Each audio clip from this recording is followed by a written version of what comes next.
안녕하십니까. 이어서 경남 소식입니다. 경남 전역에 폭염특보가 내려진 가운데 오늘 밤 소나기가 내리는 곳이 있겠습니다. 비의 양은 5에서 40mm로 예상되며 소나기가 내리는 지역에서는 천둥 번개를 동반하겠습니다.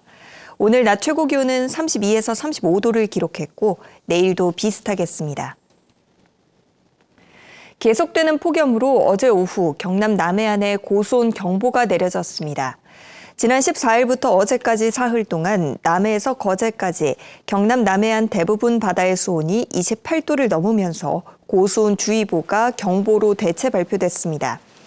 이에 따라 경상남도는 연안 모든 시군에 고수온 비상대책반을 운영하는 등 비상체계를 강화하고 관련 소식을 어업인들에게 전파했습니다. 그제 거제 동부면의 한 양식장에서는 조피볼락치어 10만여 마리가 피해사하는 등 고수온으로 추정되는 피해가 발생하고 있습니다.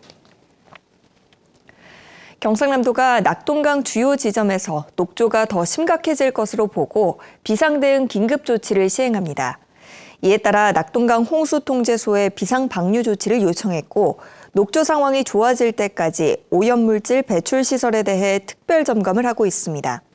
현재 낙동강 7서와 물금 메리 지점은 조류경보 관심 단계가 내려져 있습니다. 이달 20일부터 23일 남해안의 해수면이 평소보다 높아질 것으로 예상돼 주의가 필요합니다. 해양수산부는 20일부터 23일까지를 밀물과 썰물 차이가 평소보다 커지는 대조기로 예상했습니다.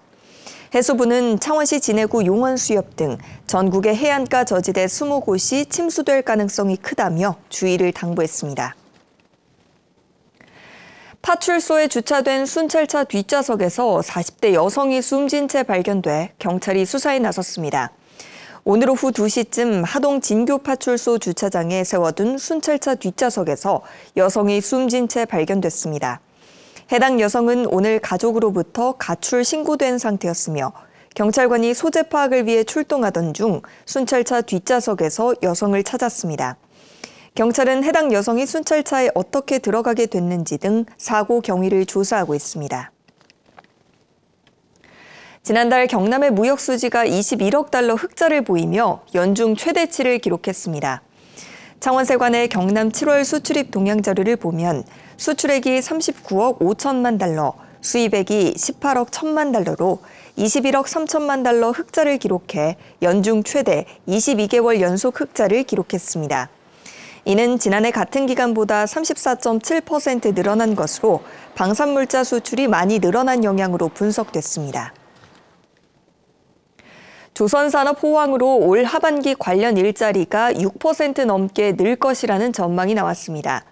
한국고용정보원은 경남과 울산 등 올해 하반기 조선업 고용 규모가 약 11,000여 명으로 지난해보다 6.3% 늘 것으로 내다봤습니다. 또 경남의 주력 업종인 기계 분야가 지난해보다 1.3% 늘어난 11,000여 명, 전자 분야는 0.8% 늘어난 7,000여 명의 신규 고용이 각각 예상됩니다. 동남지방통계청 자료를 보면 지난달 경남의 취업자 수가 175만 6천여 명으로 지난해 같은 달보다 2만 3천여 명, 1.3% 준 것으로 나타났습니다. 이에 따라 고용률도 62%로 0.7%포인트 낮아진 것으로 조사됐습니다. 지금까지 경남 소식이었습니다.